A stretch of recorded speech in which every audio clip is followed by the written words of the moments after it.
Today I will go through the process of adding a search bar to our index so players can search for markers inside of the index. This was a video suggestion, so let's get into it. First we need to create a search bar, so make the background frame visible in the index GUI so we can see it, and add a text box to the background. A text box allows users to type into the box.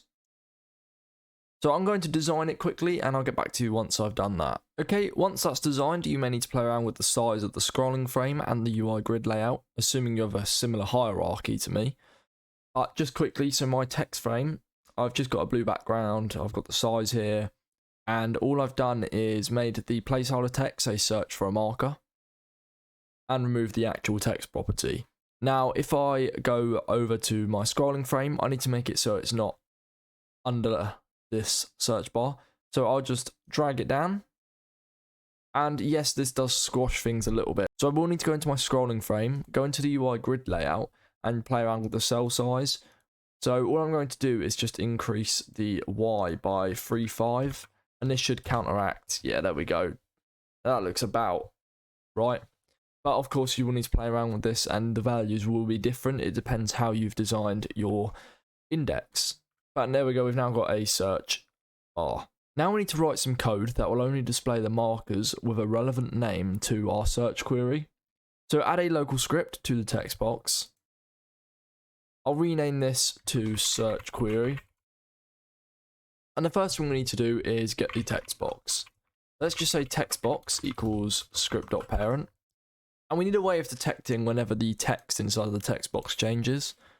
So what we can do is just say text box colon get property changed signal text colon connect, and in here I'll just pass in a function for now, and I will just print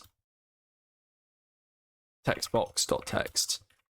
Okay, so what this will do is it will run this code here, print textbox.text, whenever the text property changes. So whenever we type into this text box, it should run this code in the output.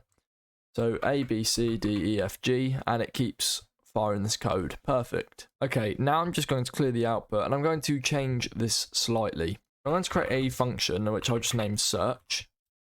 And in here we're going to actually search the items and display the items. But what I will do is, rather than running this print text box, I'll just say colon connect, and I will connect the search function. Now in here, I'm going to get the text in the text box. So I'll say local search query equals textbox.text. And next I'm going to create a table named matching items. And I'll set this to an empty table. And this will be populated with the markers in the index that match the search query. And we'll also need a table that will be populated with the markers that don't match the search query so that we can hide them and not display them. So we can say local not matching items is also going to be an empty table for now. And then we can loop through each child of the scrolling frame and add the matching children's names with the search query. We can add the ones that match to the relevant table.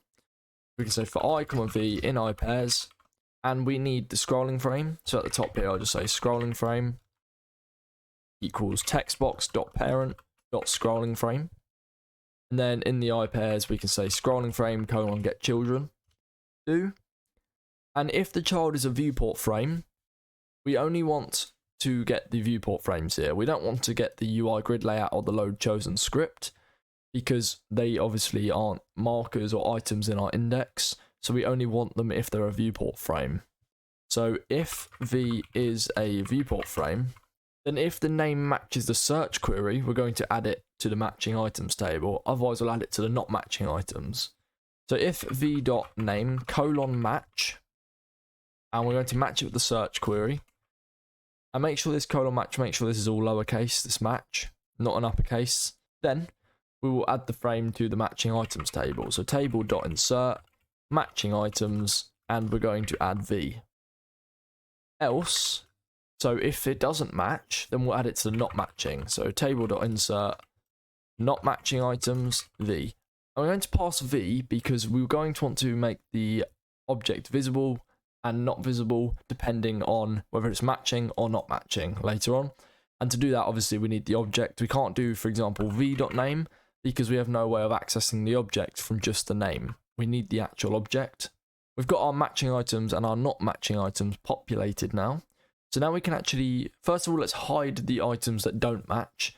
So we'll loop through each not matching marker, if that makes sense. For I, v, in I pairs, not matching items, do, and we will hide it. So v.visible, uppercase V here, equals false.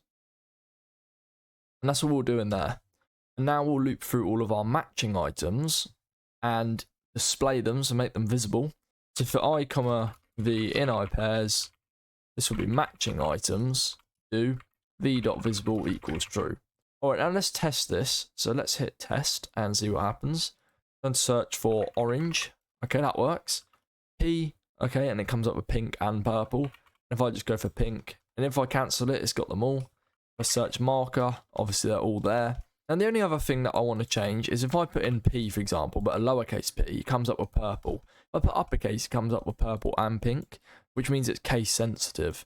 Now, I don't want this to be case sensitive. Okay, so to fix this, all I'll do is, at the front of this text box.text on line 5, I'll say string.lower and wrap this in parentheses. And this will just convert it to lowercase. And then I can just do string, if string.lower v.name, colon match. So string.lower, v.name, close the parenthesis, colon match, search query, then, and then we'll insert in the table. Now if we test it, and I put a lowercase p, comes up with both of them. If I put uppercase, it also comes up with both of them. Perfect. So while this works well, the player could encounter performance issues. We run this code every single time a player types a character into the text box, and this can get very demanding, especially if you have a lot of items in your index. There are multiple fixes, two of which are that you could only run the search function when the user enters out of the text box, or you could add a button which only runs the search when it's clicked.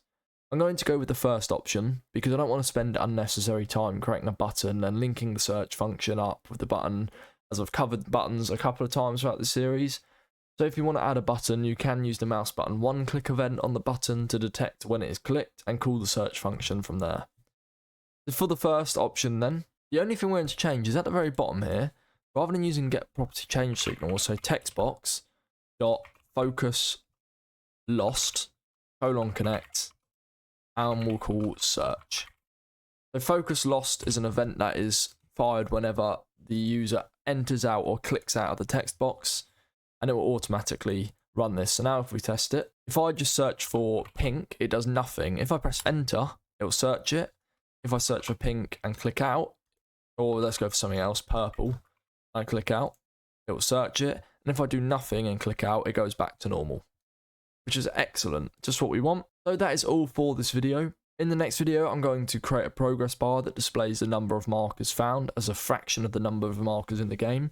This was also a suggestion, so please leave your suggestions in the comments on this video because I have a couple more videos to do, and once I've completed all the suggestions, I will not be taking any more. Check out our Discord server, which you can find the link to in the description, where we're trying to build a community of future game developers. You can ask for programming help, help others, or just chat there too. Thanks for watching, and goodbye. Oh, and also on a side note, I just want to make the background invisible again. So I just do that. Okay, goodbye.